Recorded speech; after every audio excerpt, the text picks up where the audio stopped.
Sepasang Naga Penakluk Iblis. Karya, Asmaraman S. Hoping Hu.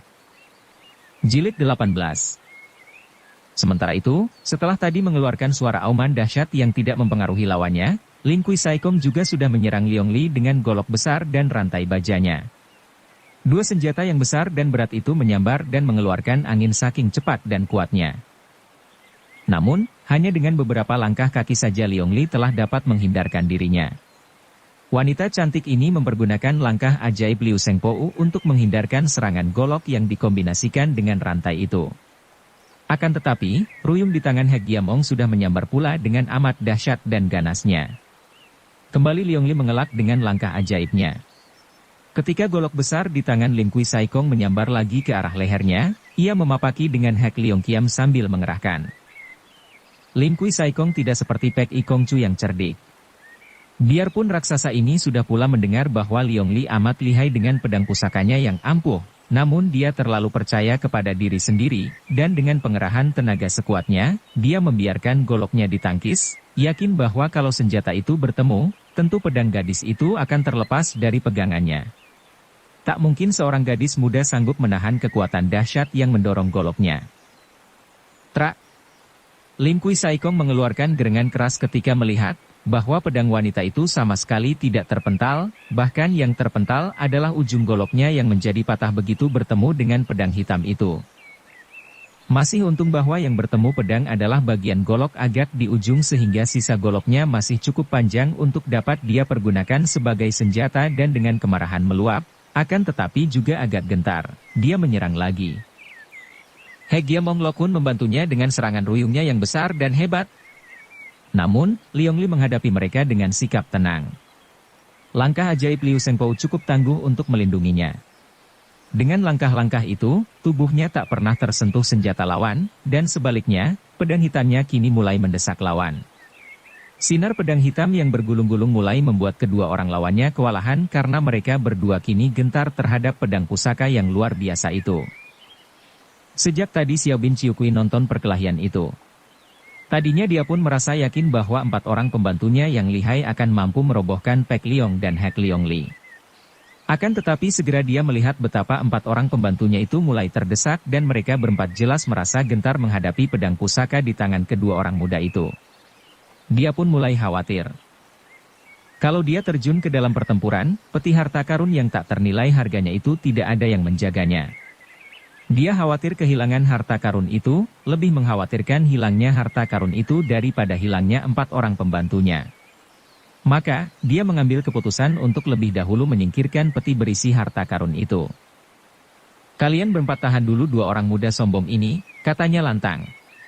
Setelah menyingkirkan peti ini, aku akan kembali dan aku sendiri yang akan membunuh mereka.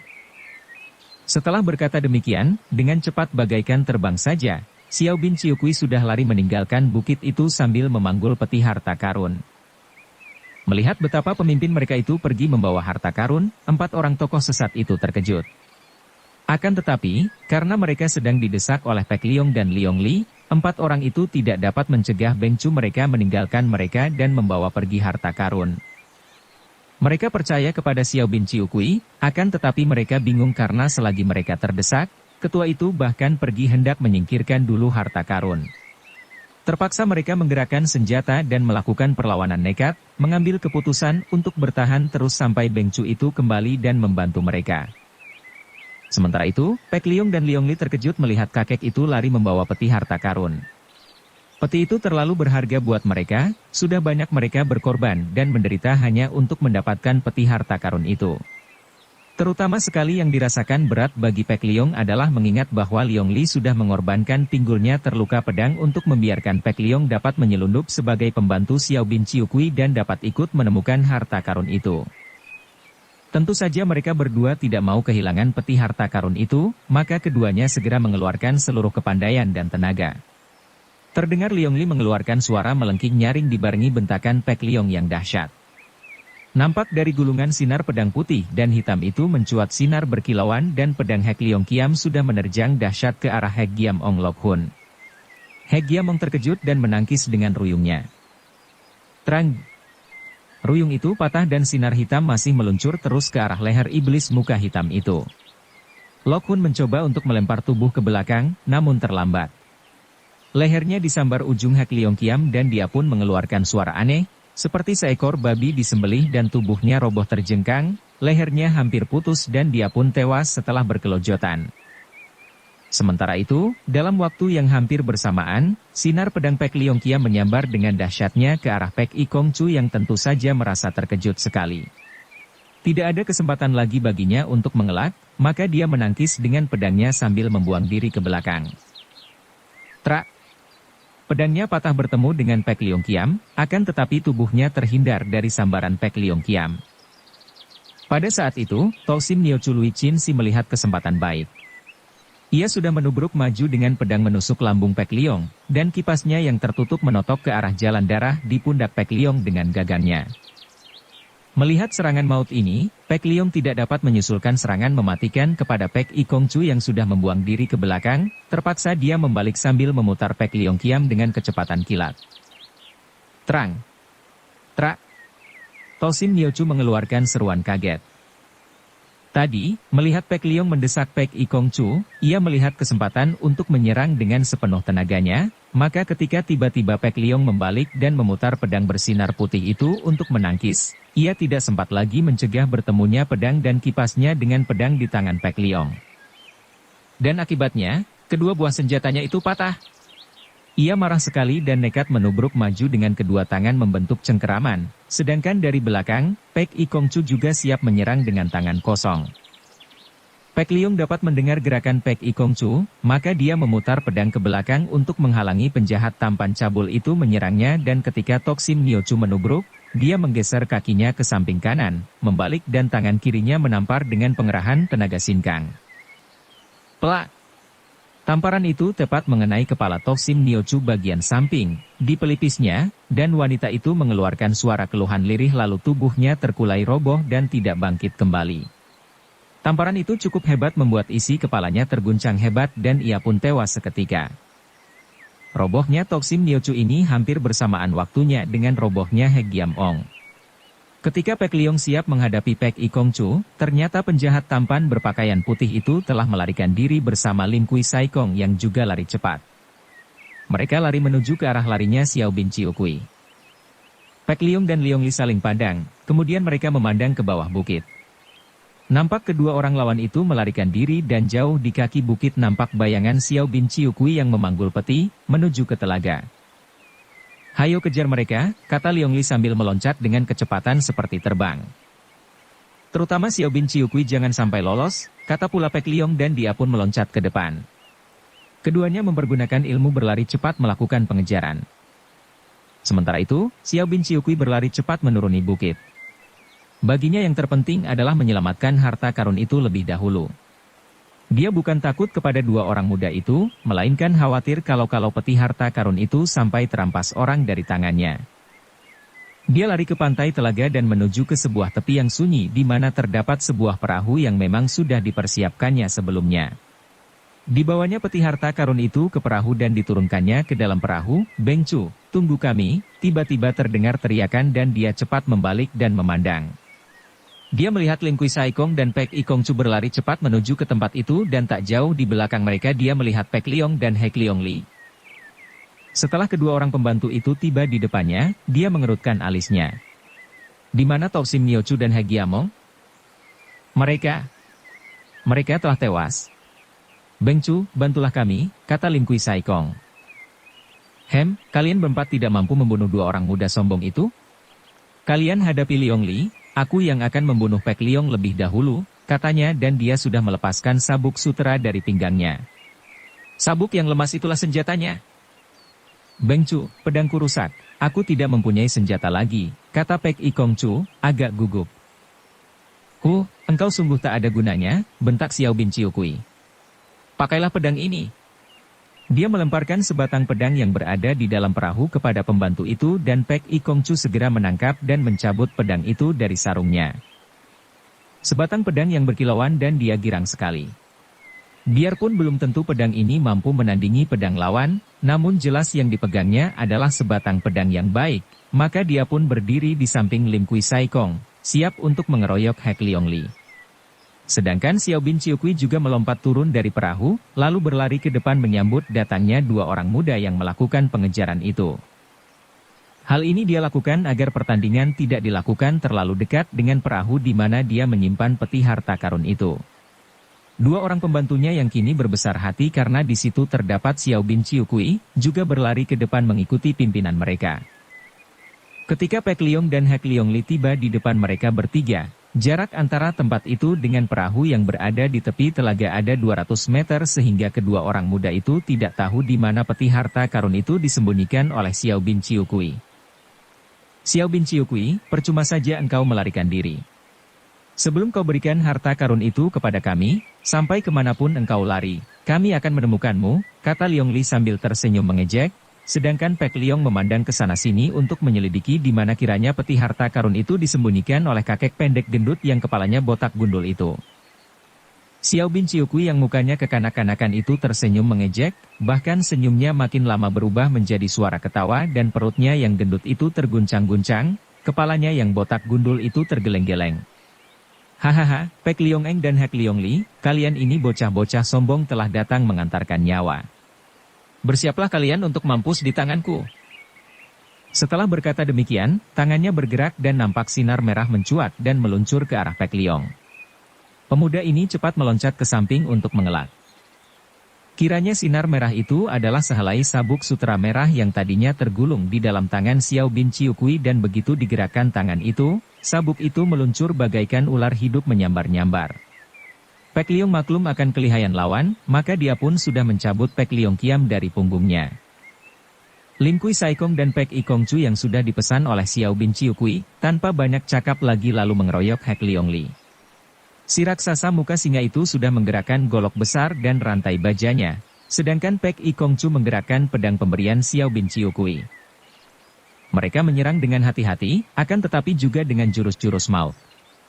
Mereka tidak mau mengadu senjata mereka dengan pedang Hek Liong Kiam, dan mereka mempergunakan kecepatan dan keuntungan karena mereka mengeroyok untuk mendesak Liong Li sambil berputar-putar mengitari gadis berpakaian hitam itu.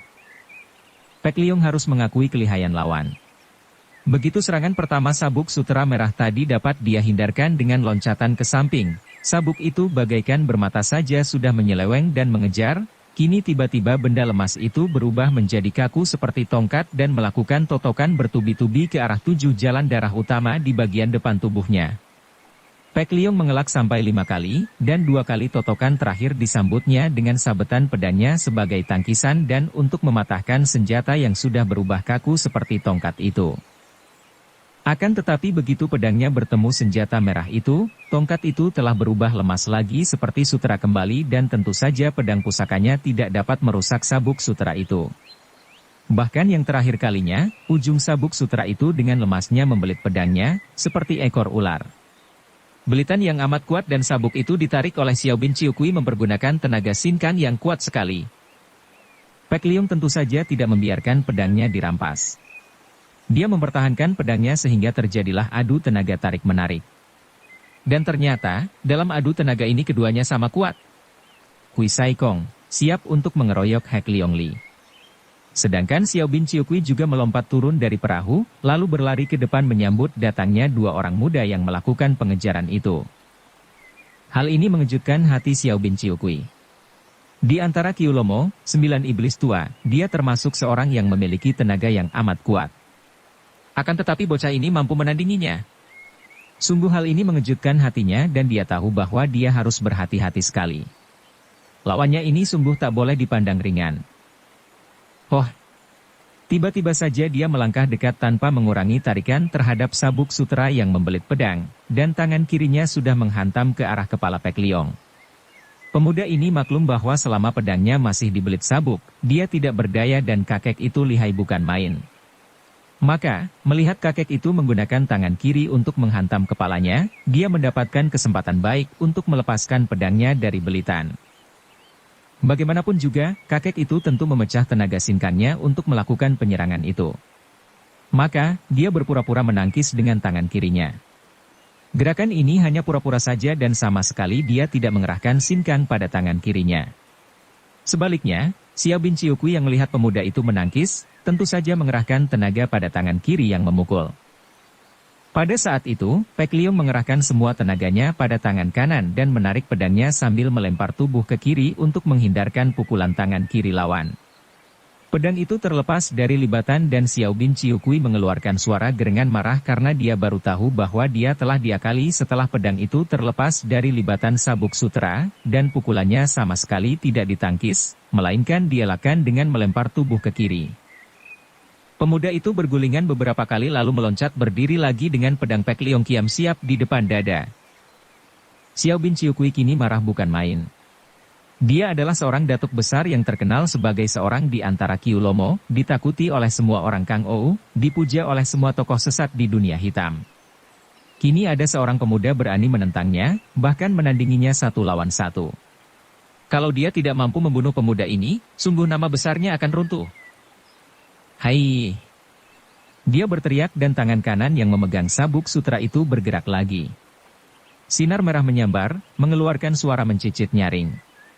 Sabuk merah itu panjangnya hanya 2 meter, ditambah lengannya yang pendek, ketika menyerang itu jangkauannya paling jauh hanya 3 meter. Pek Liong berdiri dalam jarak 4 meter lebih dari kakek itu, maka ketika melihat sabuk merah menyambar, Pek Liong tenang-tenang saja, tahu bahwa sabuk itu hanya menggertak dan tidak akan dapat mencapainya karena terlalu jauh. Akan tetapi, betapa kagetnya ketika dia melihat sabuk merah itu terus maju dan meluncur ke arah lehernya. Sabuk itu bukan saja mampu mencapainya, bahkan ujungnya masih lebih dan akan dapat melibatnya seperti ketika melibat pedangnya tadi. Dia cepat melempar tubuh ke belakang lalu bergulingan dan luput dari serangan berbahaya itu. Dia meloncat berdiri lagi dan tahulah dia kini bahwa Xiao Bin Ciukui memiliki ilmu yang dapat membuat lengannya memanjang. Lengan yang pendek itu dapat menjangkau sampai panjang, dapat mulur seperti karet. Pek Liong tidak merasa gentar, bahkan gembira bahwa dia tahu akan hal ini dan dapat berjaga diri menghadapi ilmu yang aneh itu. Kini dia meloncat ke depan dan memutar pedang Pek Liong Kiam untuk menyerang sebagai balasan. Serangannya dapat dielakkan oleh kakek pendek gendut itu yang ternyata dapat bergerak dengan gesit sekali. Bahkan kakek itu menahan desakan pedang Pek Liong Kiam dengan totokan-totokan sabuknya yang berbahaya. Terjadilah perkelahian yang amat hebat antara Xiao Bin Ciukui dan Pek Liong. Tenaga mereka seimbang. Pek Liong menang gesit dan menang ulet karena dia lebih muda, akan tetapi dia kalah pengalaman, dan lawannya itu memiliki banyak sekali siasat yang aneh-aneh dan curang dalam caranya bersilat dan berkelahi. Sampai 30 jurus mereka saling serang dan tiba-tiba kakek itu memutar sabuknya. Sabuk sutra yang lemas itu kini berputar seperti kitiran sehingga nampak lingkaran merah seperti payung yang melindungi tubuh gendut pendek itu sebagai perisai. Ketika Pek Liong mencoba untuk memecahkan payung itu yang terbuat dari lingkaran sinar merah, pedangnya membalik. Pedang pusaka Pek Liong Kiam memang ampuh dan tajam untuk mematahkan senjata dari baja dan besi yang bagaimanapun, akan tetapi menghadapi senjata sutra yang lemas itu, senjata pedang ini seperti kehilangan keampuhannya. Dan tiba-tiba dari balik payung itu, tangan kiri Xiao Bin Ciukui mencuat dan dada Pek Liong kena dihantam oleh telapak tangannya. Bu! Tubuh Pek Liong terjengkang dan dia bergulingan sampai beberapa meter jauhnya untuk menghindarkan diri dari serangan susulan. Dan untung saja dia melakukan hal itu karena sabuk sutra itu berubah menjadi sinar merah, telah menyerangnya berkali-kali dan mengejarnya ketika dia bergulingan. Ketika ujung sinar merah itu mengenai tanah karena luput mengenai tubuh Pek Liong, tanah itu berlubang-lubang seperti ditusuk tombak. Pek Liong dapat menghindar dan meloncat berdiri. Mukanya berubah agak pucat. Dadanya kena dihantam telapak tangan kiri lawan. Untung dia sudah melindungi dadanya dengan kekuatan sinkang yang tadi sempat dia kerahkan sehingga kini hanya terasa nyeri sedikit, tidak sampai dia menderita luka dalam yang parah. Bagaimanapun juga, dadanya nyeri dan napasnya menjadi agak sesak. Bukan main hebatnya Xiao Bin Ciukui. Belum pernah selama hidupnya, sejak melawan Heksim Lomo dan berhasil menewaskan datuk besar itu bersama Liong Li, dia bertemu dengan lawan setangguh Xiao Bin Ciukui ini. Ketika dia mendesak dengan pedangnya, dalam suatu kesempatan dia dapat melakukan tendangan dengan kaki kirinya ke arah kaki kanan lawan, menyambar ke arah lutut. Kakinya menyentuh kaki lawan dan kakek itu pun terguling jatuh. Akan tetapi, pada saat dia terguling itu, saat yang amat menyenangkan hati Pek Liong dan membuat hatinya berdebar dan kewaspadaannya agak melemah, tiba-tiba saja kaki kakek itu mencuat, melakukan tendangan sambil menjatuhkan diri. Gerakannya ini selain cepat, juga aneh dan sama sekali tidak terduga. Des! Tak dapat dihindarkan lagi, paha Pek Liong tercium ujung sepatu dan untuk kedua kalinya, Pek Liong menjadi korban serangan dan dia sampai terpental dan terbanting roboh. Akan tetapi, tubuh pemuda ini memang kuat dan kebal. Pahanya hanya membiru dan terasa nyeri, namun dia masih mampu meloncat dengan cepat dan memutar pedangnya untuk melindungi diri ketika lawannya menyusulkan serangan bertubi dengan sabuk sutera merahnya. Kini Pek Liong berkelahi dengan hati-hati sekali. 2 kali dia menjadi korban serangan dengan siasat yang licik. Lawannya licik dan curang, memiliki berbagai gaya serangan yang aneh, maka dia pun tidak terlalu mendesak dan lebih memperhatikan pertahanannya agar tidak mudah kecurian seperti tadi. Sementara itu, perkelahian antara Liong Li yang dikeroyok oleh 2 orang lawan juga berlangsung dengan seru dan mati-matian. Kedua orang lawannya juga bukan orang-orang sembarangan, melainkan tokoh-tokoh Kang Ou yang sudah terkenal sekali karena mereka memiliki ilmu kepandaian yang tinggi. Lin Kui Saikong dengan golok besar dan rantai bajanya memang buas dan liar bagaikan seekor singa, sedangkan Pek Ikong Chu, bekas murid Kunlun Pai itu, selain telah mewarisi ilmu pedang dari Kunlun Pai yang indah dan juga dahsyat, juga dia memiliki banyak ilmu-ilmu dari dunia sesat, ilmu silat yang penuh dengan daya tipu dan muslihat berbahaya. Namun, sekali ini kedua orang itu menemukan lawan yang amat tangguh. Biarpun usianya masih muda sekali, baru 24 tahun, namun Hek Liong Li Lai Kim Chu adalah seorang wanita gemblengan. Bukan saja tergembleng oleh gurunya yang sakti, yaitu Huang Hokuibo seorang datuk sesat pula yang memiliki ilmu-ilmu hebat, akan tetapi juga tergembleng oleh pengalaman-pengalaman pahit getir sehingga ia menjadi seorang wanita yang gemblengan, tabah, penuh keberanian, cerdik luar biasa dan juga ia mampu mengembangkan ilmu-ilmu silat yang dipelajarinya dari Huang Hokuibo sehingga ia menjadi lihai sekali, mungkin tidak kalah lihai dibandingkan nenek yang menjadi gurunya. Dengan pedang Hek Liong Kiam di tangan, Liong Li menjadi semakin tangguh. 2 orang lawannya selalu menghindarkan pertemuan senjata mereka dengan pedang di tangan wanita cantik itu, dan hal ini membuat Liong Li memperoleh banyak kesempatan untuk mendesak. Namun, pertahanan kedua orang itu memang amat kuat. Mereka berdua dapat bekerja sama dengan baik dan selalu melindungi. Kalau Liong Li mendesak yang satu, yang lain tentu menyerangnya dengan gencar sehingga terpaksa Liong Li harus membagi perhatiannya dan karenanya, serangannya menjadi kurang terpusat dan kurang kuat. Setelah lewat 50 jurus dan hanya mampu mendesak kedua orang pengeroyoknya, tiba-tiba tubuhnya meloncat jauh ke atas, ke sebuah pohon besar yang tumbuh tak jauh dari situ. Ketika tubuhnya turun, tangan kirinya sudah memegang sebatang ranting pohon yang tadi dibabatnya dengan pedang. Dan begitu tangan kirinya memegang ranting sebagai senjata tongkat maka Liong Li bagaikan seekor harimau yang tumbuh sayap. Memang keahliannya adalah bermain pedang dan bermain tongkat. Kini, Hek Liong Kiam dibantu dengan gerakan tongkat yang menotok-notok ke arah jalan darah lawan. Diserang oleh 2 senjata yang ampuh itu, Lin Kui Saikong dan Pek Ikong Chu terkejut bukan main dan mereka pun menjadi gugup dan permainan mereka menjadi kacau. Terang! Pedang di tangan Pek Ikong Chu terlepas ketika pedang itu bertemu ranting yang digetarkan dan sebelum Pek Ikong Chu sempat menghindarkan diri, pedang Hek Liong Kiam telah menyambar dan pemuda berpakaian putih itu pun roboh mandi darah dengan dada ditembusi pedang. Lin Kui Saikong terkejut dan marah sekali. Dia mengeluarkan auman singa yang dahsyat, lalu menubruk maju dengan kedua senjatanya diputar. Melihat lawan yang marah dan nekat itu, Liong Li tersenyum. Ia tadi melihat dengan sudut matanya betapa rekannya, Pek Liong terdesak hebat oleh lawan. Bahkan ia tahu pula ketika sampai 2 kali Pek Liong terkena pukulan dan tendangan, maka ia ingin cepat-cepat menyelesaikan perkelahiannya dengan kedua orang pengeroyoknya agar ia dapat membantu Pek Liong. Kini, melihat Lin Kui Saikong nekat dan menyerangnya dengan ganas, memutar kedua senjatanya, ia menjadi girang dan cepat ia menyambut dengan putaran pedang di tangan kanannya. Nampak gulungan sinar hitam yang menyeramkan, mengeluarkan angin berdesingan dan begitu gulungan sinar ini bertemu dengan golok besar dan rantai baja, kedua senjata itu pun patah-patah dan beterbangan. Barulah Lin Kui Saikong terkejut dan teringat. Dalam kemarahannya tadi, dengan penuh nafsu dia hendak menyerang dan merobohkan wanita berpakaian hitam itu, menyerang dengan penuh nafsu sambil mengerahkan seluruh tenaganya, dia terlupa akan keampuhan Hek Liong Kiam. Kini setelah kedua senjatanya patah-patah, baru dia teringat dan hatinya menjadi gentar. Ingin dia meloncat dan melarikan diri, akan tetapi tidak sempat lagi. Pedang bersinar hitam menyambar ke arah lehernya. Lin Kui Saikong masih mampu mengelak dengan merendahkan dirinya, akan tetapi pada detik berikutnya, dia terjungkal roboh karena totokan ranting di tangan kiri Hek Leong Li. Begitu dia roboh, sinar hitam pedang Hek Leong Kiam menyambar dan Lin Kui Saikong tewas tanpa sempat mengeluarkan suara lagi karena lehernya putus disambar sinar hitam tadi. Tanpa membuang waktu lagi, Leong Li melompat dan membantu Pek Leong yang terdesak.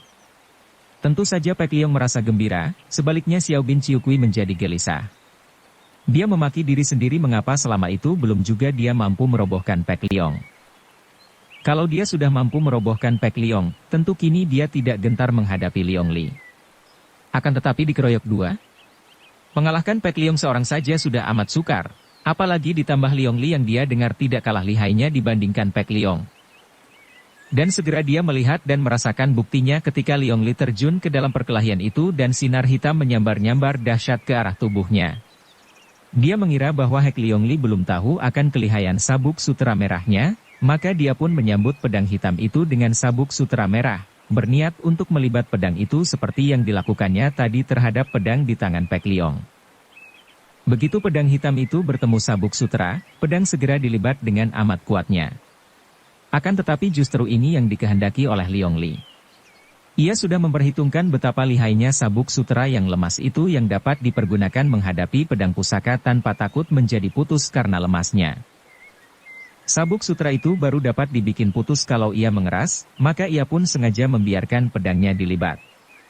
Kalau ia terlambat bergerak dan sabuk itu sudah melibat pedangnya, akan sukarlah untuk melepaskan pedang dari libatan. Akan tetapi, ia telah memperhitungkan, pada detik sabuk bertemu pedang dan mulai melibat, ia secepat kilat menggetarkan pedangnya dan menariknya dengan gerakan menyayat. Bret! Tak dapat dicegah lagi, ujung sabuk yang melibat itu pun terobek pedang. Hal ini sungguh tidak disangka-sangka oleh Xiao Bin Ciukui. Dia menjadi terkejut, akan tetapi juga marah sekali. Sambil mengeluarkan seruan seperti binatang buas marah, dia memutar sisa sabuk sutranya, juga tangan kirinya menyerang dengan pukulan tangan kosong yang mengeluarkan uap kemerahan. Bukan main berbahayanya pukulan tangan merah ini, karena selain mengandung tenaga sinkang yang kuat, juga mengandung hawa beracun. Lebih lagi, lengan kiri itu dapat memanjang, mulur seperti karet sehingga gerakannya sukar diduga. Amukan tangan kiri dan sabuk sutera merah yang sudah putus ujungnya ini masih dibantu kedua kakinya yang menyeling serangan itu dengan tendangan-tendangan kilat. Demikian bebatnya serangan kakek datuk sesat ini sehingga betapapun lihainya Pek Leong dan Leong Li, tetap saja mereka harus berhati-hati karena hampir saja perut Pek Leong kena tendangan, sedangkan Leong Li sempat dibuat terhuyung oleh serangkaian serangan ilmu tangan merah itu. Diam-diam Leong Li harus mengakui bahwa kakek ini lihai bukan main dan andai kata ia seorang diri yang harus maju menandinginya, akan sukarlah untuk dapat mengalahkan datuk sesat ini. Akan tetapi, kini mereka berdua saja mengeroyok. Bukan saja Leong Li dan Pek Leong masing-masing sudah memiliki ilmu silat yang tinggi, akan tetapi juga mereka dapat bekerja sama dengan baik sekali. Di antara mereka terdapat kontak batin yang jarang terdapat di antara manusia. Hubungan yang amat akrab dan erat. Mereka selalu saling membantu, saling melindungi, bahkan untuk saling menolong. Mereka setiap saat bersedia mengorbankan nyawa sendiri. Ada hubungan yang bahkan melebihi cinta kasih antara dua orang kekasih. Mereka seolah-olah dapat saling menjenguk isi hati dan pikiran masing-masing. Dukung channel Novel Silat dengan subscribe, follow, like, komen dan share. Dalam pengeroyokan menghadapi Xiao Bin Ciukui ini pun, gerakan pedang mereka saling menolong, saling melindungi seolah-olah gerakan mereka berdua itu dikendalikan oleh satu kecerdasan saja. Menghadapi kerjasama yang demikian hebatnya, Xiao Bin Ciukui mulai menjadi bingung dan terdesak, walaupun dia sudah mengeluarkan semua ilmunya dan mengerahkan seluruh tenaganya. Biarpun demikian, baru setelah hampir 1 jam lamanya, tenaga dan kecepatan Xiao Bin Ciukui menurun banyak sekali dan biarpun dia berusaha mati-matian, tetap saja ujung pedang di tangan Pek Leong menyentuh pundaknya dan nyaris mengakibatkan luka hebat. Untung dia masih membuat gerakan miringkan tubuhnya sehingga hanya baju dan kulitnya yang terobek. Akan tetapi pada saat berikutnya, pedang Leong Li juga menggores paha kirinya. Tidak hebat kedua luka itu, namun mendatangkan keyakinan dalam hati Xiao bin Ciukui bahwa kalau perkelahian dilanjutkan, akhirnya dia akan roboh dan tewas di ujung pedang kedua orang muda yang amat lihai itu. Sing! Pedang naga hitam di tangan Liong Li menyambar ke arah lehernya. Sing! Pedang naga putih di tangan Pek Liong juga menyambar ke arah perutnya. Kalau pedang Hek Liong Kia menyambar dari kanan ke kiri, maka pedang Pek Liong Kia menyambar dari kiri ke kanan sehingga tubuh Xiao bin Ciukui seperti digunting. Xiao bin Ciukui mengelebatkan sabuknya yang sudah buntung dan berbareng dia melempar tubuhnya ke belakang, dua batang pedang tidak mengenai sasaran, bahkan muka kedua orang itu disambar ujung sabuk. Keduanya mengelak dan melihat lawan kini bergulingan, mereka pun mengejar dan mengirim tusukan-tusukan. Akan tetapi, ternyata cara bergulingan seperti merupakan suatu ilmu yang aneh, akan tetapi juga berbahaya bagi lawan. Dengan bergulingan, Xiao bin Ciukui dapat menghindarkan setiap tusukan, dan kedua orang lawannya pun kini hanya dapat menyerang dari atas saja, dengan tusukan atau bacokan. Sebaliknya, sambil bergulingan mengelak, Xiao bin Ciukui membalas dengan luncuran sabuk merahnya dari bawah, atau kadang-kadang dia mengirim tendangan kilat yang amat berbahaya. Tangan kirinya juga mengirim pukulan jarak jauh dan kadang-kadang, secara tiba-tiba, tangan kirinya juga sudah menyambar batu atau tanah, dilontarkan ke arah muka lawan. Kakek ini memang hebat. Biarpun dia melawan dua orang lawan lihai dengan bergulingan saja, dia masih berhasil melemparkan batu mengenai pundak Liong Li dan membuat wanita itu terhuyung, dan hampir saja kedua mata Pek Liong kena disambar sambitan tanah dan pasir. Pemuda ini masih sempat miringkan mukanya sehingga yang terkena sambaran tanah dan pasir hanya pipinya, akan tetapi juga cukup menimbulkan nyeri dan membuat pipinya kemerahan seperti menerima tamparan keras. Liong Li dan Pek Liong menjadi penasaran. Sejak tadi, mereka hanya mampu mendesak Xiao bin Ciukui, bahkan mereka telah menerima akibat serangannya yang walaupun tidak mendatangkan luka parah atau bahaya, namun cukup mengejutkan dan menyakitkan hati. Pek Liong, kita serang dari kanan kiri. Tiba-tiba Liong Li berseru dan Pek Liong yang maklum akan maksud rekannya, sudah melompat ke sebelah sana tubuh yang bergulingan itu dan mulailah mereka menyerang dari kanan kiri. Sekarang, repotlah Xiao bin Ciukui. Kalau tadi, dia bergulingan dan kedua orang lawannya mengejar dan melakukan serangan dari satu jurusan. Akan tetapi, kini mereka menyerang dari dua jurusan, membuat dia tidak mampu lagi bergulingan. Maka, dia lalu meloncat berdiri dan kembali pangkal lengannya tergores ujung pedang Liong Li. Lihat senjata rahasiaku, bentaknya dan tangan kirinya melemparkan sebuah benda yang diambilnya dari pinggang. Liong Li dan Pek Liong tentu saja menjadi waspada oleh bentakan itu dan mereka menahan pedang, siap menghadapi serangan senjata rahasia dalam bentuk apapun juga. Mereka tadi sudah merasakan betapa hebatnya lontaran kakek itu. Baru menggunakan kerikil, pasir dan tanah yang berada di bawah saja, dia sudah amat berbahaya, apalagi kalau menggunakan senjata rahasia. Jarak antara mereka dan Xiao bin Ciukui harus agak jauh sehingga mengurangi kecepatan serangan senjata rahasia. Akan tetapi, Xiao bin Ciukui tidak melontarkan senjata rahasianya itu kepada mereka, melainkan membantingnya ke atas tanah. Terdengar ledakan keras dan asap hitam mengepul tebal sekali. Karena khawatir kalau asap itu beracun, Liong Li dan Pek Liong berlompatan menjauh. Ketika asap membuyar, Xiao bin Ciukui sudah lenyap. Celaka, kita ditipunya, teriak Liong Li dan mereka lalu cepat berloncatan mencari. Itu dia. Pek Liong menuding. Kiranya Xiao bin Ciukui sudah mendayung perahu menuju ke tengah telaga. Ah, tentu peti itu sudah lebih dulu dia simpan di dalam perahu. Kita harus mengejarnya, kata Liong Li. Akan tetapi di situ sunyi sekali, tidak ada perahu. Bagaimana mungkin dapat mengejar Xiao bin Ciukui yang melarikan diri menggunakan perahu ke tengah telaga? Pada saat itu, sebuah perahu meluncur cepat ke arah mereka. Tai Hiap. Li Hiap. Dua orang muda perkasa itu menengok dan mereka gembira bukan main. Sunting. Seru Liong Li. Qian Li. Pek Liong juga berseru girang. Setelah perahu mendekat, mereka lalu meloncat ke atas perahu. Cepat, jangan bicara dulu. Mari kita kejar perahu di depan itu, kata Liong Li dan mereka berempat lalu mendayung perahu itu sehingga meluncur cepat sekali mengejar perahu yang didayung oleh Xiao bin Ciukui.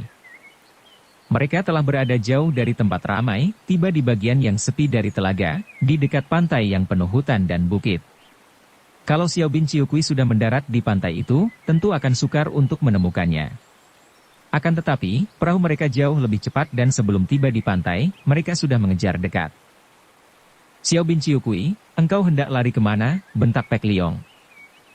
Kakek iblis, harta karun itu berikan saja kepada kami, kata pula Liong Li sambil tersenyum. Melihat bahwa tidak mungkin melarikan diri lagi dan bahwa dia harus melawan mati-matian kalau ingin menyelamatkan harta karun dan nyawanya, Xiao bin Ciukui menjadi marah bukan main. Dia lalu mengangkat peti hitam itu ke atas kepalanya. Kalau aku tidak bisa mendapatkan harta karun ini, maka orang lain pun tidak. Berkata demikian, dia melemparkan peti itu ke atas dan ketika peti meluncur turun, dia menyambutnya dengan hantaman kedua tangannya. Brak! Peti itu hancur berantakan dan isinya pun berhamburan jatuh ke dalam telaga dan sebentar saja semua isinya tenggelam dan lenyap. Engkau iblis keparat? Liong Li membentak.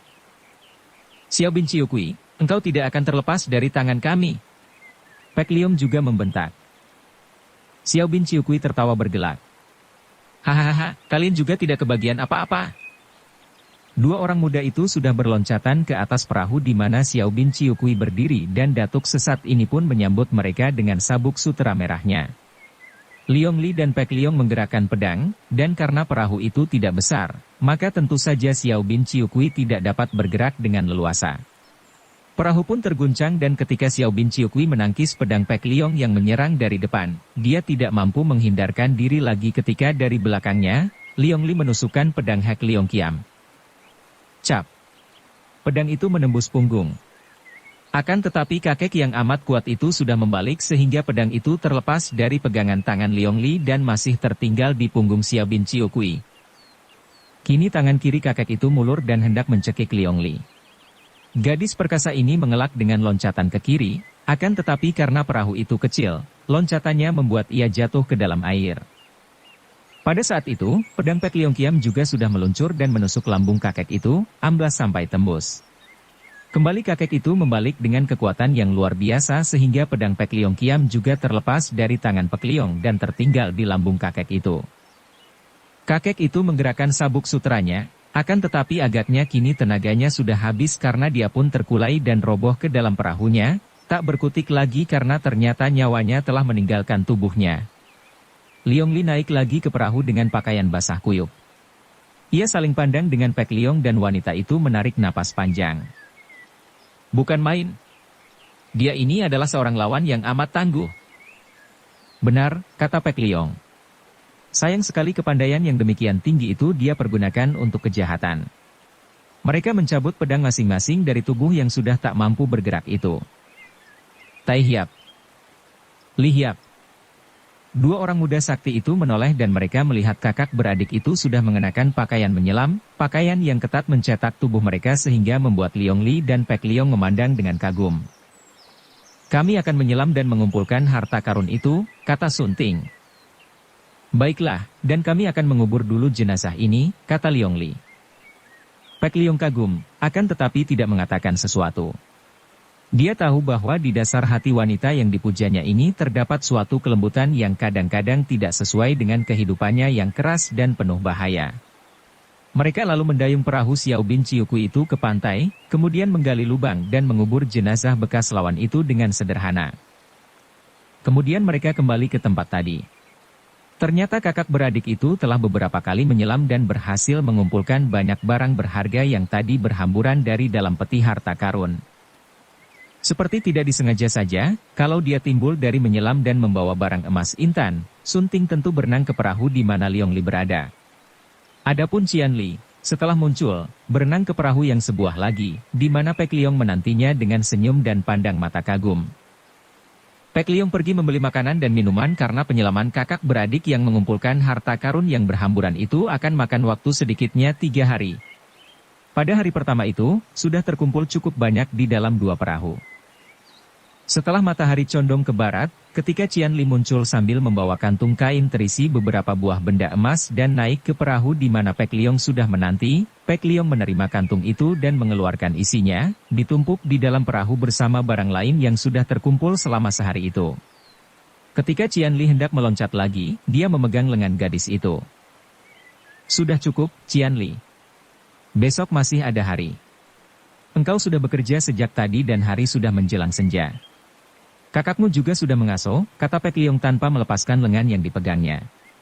Betapa lembut dan hangat lengan itu, dan betapa di bawah kulit yang putih mulus itu tersembunyi kekuatan yang mengagumkan, kekuatan yang terhimpun melalui gerakan renang. Ketika merasa betapa jari-jari tangan pendekar pujaannya itu tidak melepaskan lengannya, bahkan perlahan-lahan membelai dan naik ke siku, Qianli merasa betapa seluruh bulu di tubuhnya meremang dan bangkit berdiri. Di mana dia? Mana kakakku? Ia mengalihkan perhatian sambil memandang ke arah perahu yang sebuah lagi, beberapa puluh meter dari situ. Tidak nampak seorang pun di perahu itu. Di mana kakakku dan di mana pula Li Hiap? Pek Liong tertawa. Mereka di perahu. Tapi tidak kelihatan dari sini. Tentu saja, kalau kita berada di bilik perahu ini pun tentu tidak akan kelihatan dari perahu mereka. Qianli memandang lagi. Perahu yang di sana itu bergoyang-goyang, tanda bahwa memang ada orangnya, akan tetapi orangnya berada di dalam bilik perahu yang sempit, maka tidak nampak. Tiba-tiba wajahnya berubah merah sekali, mulutnya menahan senyum dan ia tersipu. Pek Liong menariknya dan ia tidak menolak, bahkan menyambut mesra ketika Pek Liong mendekap tubuhnya yang masih basah itu dan membawanya ke dalam bilik perahu. Sementara itu, di perahu yang lain, tadi Liong Li juga mencegah ketika Sunting menyelam lagi. Besok saja lagi, Sunting. Jangan engkau terlalu lelah karena barang yang harus diambil dari dasar telaga masih banyak. Liong Li lalu masuk ke bilik perahu dan merebahkan dirinya. Ia menghela napas panjang, kagum memandang kepada Sunting.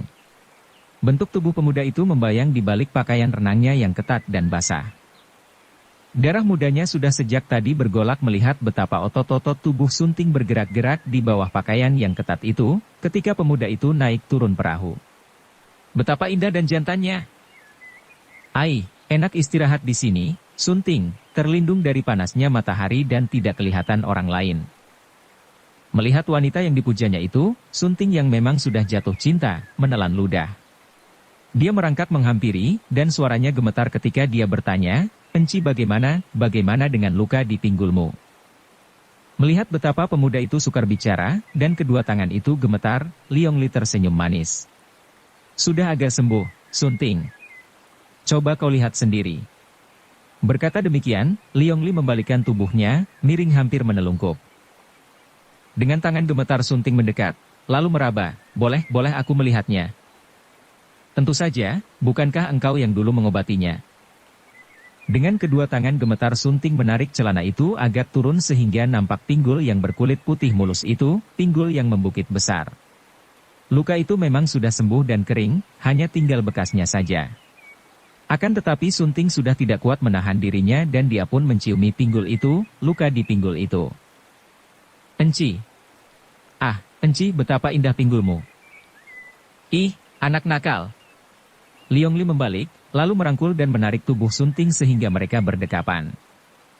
Ketika Pek Liong dan Qianli sudah saling dekap dan saling berciuman, Pek Liong merasa heran karena gadis dalam pelukannya itu menangis. "Qianli, engkau kenapa? Mengapa engkau menangis?"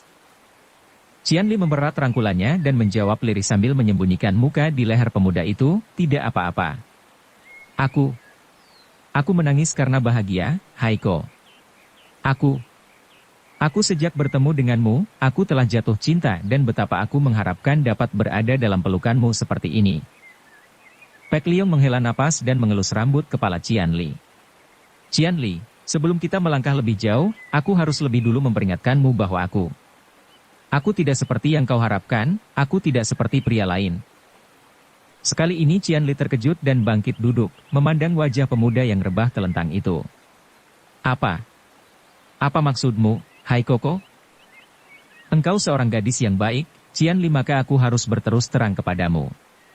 Aku memang suka kepadamu, aku kagum kepadamu, akan tetapi hanya sampai di situ saja.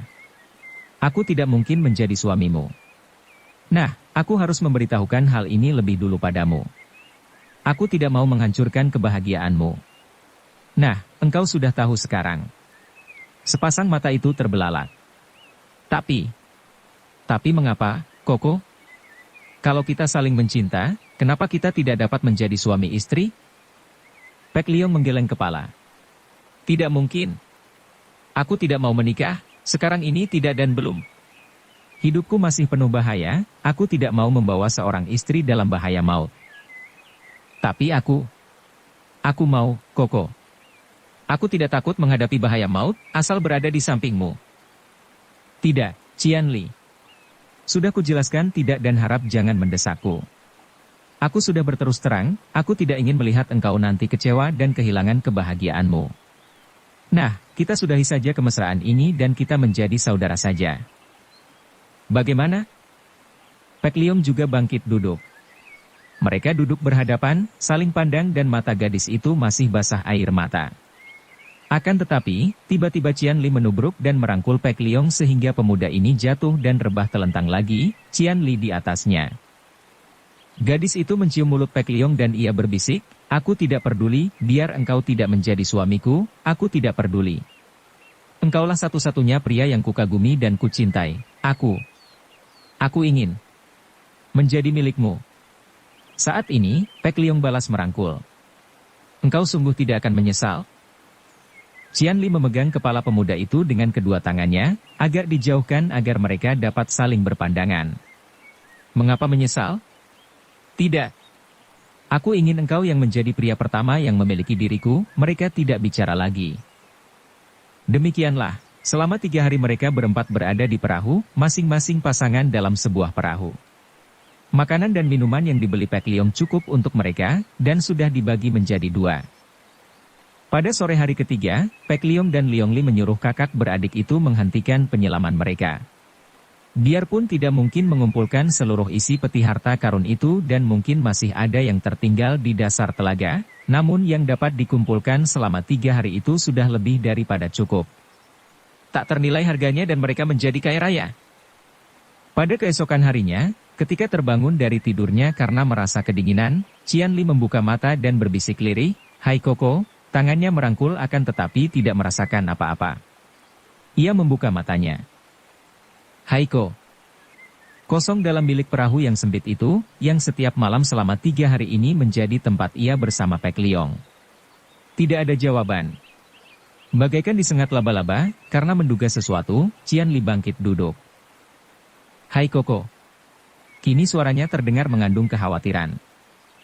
Ia bangkit berdiri dan keluar dari dalam bilik perahu. Tidak nampak ada Pek Liong. Ia melihat sekeliling. Sunyi. Perahu yang sebuah lagi nampak tak jauh dari situ, dan kedua perahu mereka itu kini telah berada di pantai, tidak seperti kemarin, masih terapung di tengah telaga. Hai Koko. Di mana engkau? Ia berteriak dan meloncat ke daratan. Limoy. Ia membalik, penuh harapan. Akan tetapi, yang memanggilnya adalah kakaknya sendiri, Kam Sunting yang berada di atas perahunya. Limoy, kau kesinilah, kata pemuda itu sambil menggapai dengan tangan kiri, tangan kanannya memegang sebuah surat yang agaknya sedang dibacanya. Qianli berlari menuju ke perahu kakaknya yang juga sudah menepi, lalu ia naik ke perahu. Bacalah surat ini, dan engkau akan mengerti, katanya dan Qianli melihat betapa wajah kakaknya pucat sekali, matanya mengandung kecewa dan duka, bahkan ia melihat kakaknya seperti orang yang akan menangis. Ia merampas surat itu dan dibacanya. Sunting dan Qianli yang tercinta. Karena waktunya sudah tiba, kami terpaksa meninggalkan kalian, untuk kembali ke tempat kami masing-masing dan kami meninggalkan sebagian harta karun dalam kantung-kantung di perahu. Pakailah untuk modal kalian hidup. Maafkan kami bukan jodoh kalian. Carilah jodoh yang baik dan hiduplah berbahagia. Jangan ingat kepada kami lagi.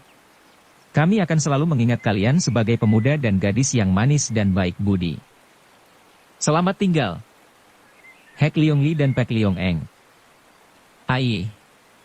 Qianli mengeluh panjang dan ia pun menubruk kakaknya. Koko. Ah, Koko. Jadi dia benar meninggalkan aku. Ia menangis terseduh-seduh di pundak kakaknya. Sunting hanya mengelus rambut kepala adiknya dan dia pun menangis, tidak terisak, melainkan air mata menetes-netes keluar dari kedua matanya. Dia teringat akan kata-kata Liong Li semalam, ketika mereka berdua sebagai jawaban ketika dia menyatakan ingin menikah dengan wanita itu. Sunting, jangan merusak suasana. Ingatlah selalu hubungan kita selama 3 hari ini sampai kita mati, dan akan selalu menjadi kenangan indah. Kalau kita menikah, kenangan itu akan buyar dan lenyap. Aku tidak ingin terikat, tidak ingin menjadi istri siapapun. Aku sayang padamu, titik. Hanya sekian saja, tidak ingin terikat denganmu. Kalau engkau ingin menikah, pilihlah seorang gadis yang baik. Aku tidak akan menjadi istri yang baik, aku seorang petualang, hidupku penuh bahaya maut. Sunting menepuk-nepuk pundak adiknya. Sudahlah, Limoy. Mereka itu memang bukan orang-orang biasa. Sudah beruntung bagi kita bahwa mereka menyayang kita dan kita akan mengingat dan mengenang mereka sebagai sahabat-sahabat dan kekasih-kekasih yang amat kita kagumi dan sayang. Karena memang ia tahu bahwa Pek Liong pasti akan meninggalkannya, maka Qian Li dapat dihibur juga. Mereka menemukan 2 kantung harta karun itu di dalam perahu. Biarpun bagian itu hanya 1/10-nya, namun pada saat itu mereka telah menjadi orang-orang yang kaya raya. Dengan harta itu mereka akan mampu membeli rumah besar, membuka toko yang besar. Atau kalau mereka menghendaki, mereka dapat membeli tanah seluas dusun mereka. Dan di samping harta karun itu, mereka pun memiliki kenangan yang teramat manis. Kenangan selama 3 hari 3 malam bersama orang yang pernah mereka cinta, dan yang takkan mungkin dapat mereka lupakan selama hidup mereka, biarpun kelak mereka akan bertemu jodoh dan sampai mereka menjadi ayah, ibu, kakek dan nenek. Sementara itu, jauh dari situ, Pek Liong dan Liong Li menunggang kuda masing-masing yang mereka beli di dekat telaga. Harta karun itu telah mereka bagi dan mereka simpan dalam kantung yang kini mereka gendong di punggung. Tadinya Pek Liong menolak. Untuk apa kau berikan sebagian harta karun itu padaku, Liong Li? Aku tidak membutuhkan harta karun. Kalau aku membutuhkan sesuatu, tidak sukar bagiku untuk mendapatkannya. Liong Li tersenyum. Mencuri milik hartawan atau bangsawan? Memang baik saja akan tetapi kalau sampai ketahuan, tentu akan tersiar kemana-mana bahwa Pek Liong Eng, pendekar yang terkenal menjadi pemberantas kejahatan itu ternyata hanyalah seorang pencuri atau perampok. Aku akan ikut merasa malu, Pek Liong. Sebaiknya engkau terima bagianmu dalam harta karun ini dan hidup berkecukupan. Dan ingat, kita bersama sudah bersumpah untuk menentang kejahatan dan pekerjaan itu kadang-kadang membutuhkan biaya yang cukup besar. Bawalah, belilah rumah yang cukup besar agar aku menjadi betah di rumahmu kalau datang berkunjung. Akhirnya Pek Liong menerimanya juga dan mereka membalapkan kuda meninggalkan Telaga Poyang, telaga besar di mana mereka mengalami petualangan yang amat berbahaya, akan tetapi juga amat menguntungkan itu. Bukan hanya untung karena memperoleh harta karun yang tak terhitung besarnya, akan tetapi bertemu pula dengan seorang pemuda dan seorang gadis yang mereka sayang dan yang amat menyayang mereka pula. Setelah tiba di jalan simpang, mereka berhenti. Hari masih pagi sekali dan jalan itu masih sunyi. Keduanya turun dari atas kuda, lalu saling berhadapan. Pek Liong, kita berpisah di sini. Pek Liong mengerutkan alisnya. Liong Li, baru saja kita saling bertemu, haruskah sudah berpisahan lagi? Apakah engkau tidak ingin berkunjung ke rumahku? Hai Hik, nanti saja, kalau engkau sudah membangun rumah yang besar. Dan belum waktunya engkau berkunjung ke tempatku. Kita baru saja mengalami petualangan besar yang melelahkan dan kita perlu beristirahat. Mudah-mudahan segera muncul suatu pekerjaan baru yang akan dapat membawa kita bekerja sama pula menghadapinya. Nah, selamat berpisah, Pek Liong, kata Liong Li sambil mengangkat kedua tangan ke depan dada. Selamat berpisah, Liong Li, jawab Pek Liong sambil memberi hormat pula. Keduanya saling berpandangan dan seperti ditarik besi sembrani, keduanya melangkah maju dan di lain saat mereka telah saling berpelukan. Tanpa berahi. Berpelukan seperti dua orang sahabat yang enggan berpisah. Pada saat mereka saling rangkul itu, dalam lubuk hati masing-masing timbul perasaan bahwa sebetulnya, pada perasaan yang paling mendalam, mereka itu saling memiliki. Betapa mudahnya bagi mereka berdua untuk membiarkan diri terseret oleh perasaan sehingga timbul nafsu yang akan menggelora, akan membakar segalanya. Namun keduanya juga merasa bahwa kalau hal ini mereka biarkan, maka perasaan kasih sayang yang amat mendalam itu, saling memiliki itu, akan ikut pula terbakar. Oleh karena itu, Liong Li yang lebih dulu melepaskan rangkulannya dan ia pun sekali meloncat sudah berada di atas punggung kudanya. Pek Liong juga naik ke atas punggung kudanya dan mereka pun membalapkan kuda masing-masing. hanya menoleh satu kali pada saat yang bersamaan. Kembali mereka heran dan juga gembira bahwa dalam saat seperti itu pun, kontak antara mereka itu masih demikian kuatnya sehingga ketika menoleh pun pada saat yang sama. Mereka mengangkat tangan sebagai selamat berpisah, lalu membalapkan kuda masing-masing dengan menuju pulang ke tempat tinggal masing-masing. Pek Liong menuju dusun kecil di dekat kota Hangkau, tak jauh dari Telaga Siou. Sedangkan Liong Yu pulang ke kota Lokyang. Tamat. Dukung kami dengan subscribe, follow, like, komen dan share. Terima kasih.